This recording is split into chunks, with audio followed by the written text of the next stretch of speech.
¿Pasa algo? ¿Eh? ¿Qué pasa? Estoy muy preocupada. Estoy preocupada por ti. Estoy muy preocupada por las niñas. ¿Por qué? Oigan, es que me siento culpable.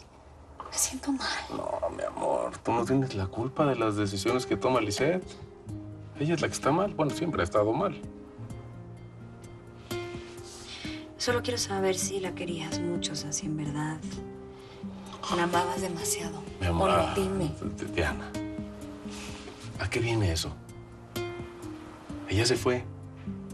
Decidió no querer ser parte de esta familia y se fue y ya. Entonces, ¿qué pasa? Ahora yo estoy contigo, le doy gracias al universo porque hayas aparecido en mi vida y no hay ninguna posibilidad para Lisette, pero ni de chiste.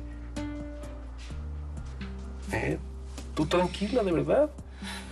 A mí Delia me dijo que todo se va a arreglar, que nos vamos a quedar con las niñas, no me las va a poder quitar Lisette. Y vamos a poder estar juntos, tú y yo, las niñas, como siempre soñamos. Mi amor, es que te pones una carita de... No, Sí, sí. Eso queremos. Ven.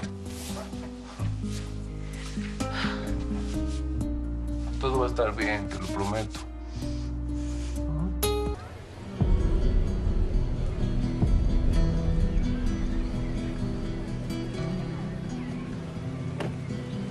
Diana.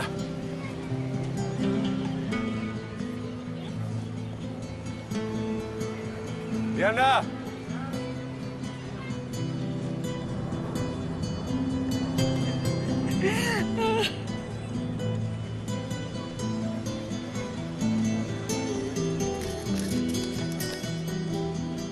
No seré yo quien te aparte de tus hijas. Haz lo que tengas que hacer para recuperarlas. Así yo tenga que perderte para siempre. Adiós, mi amor.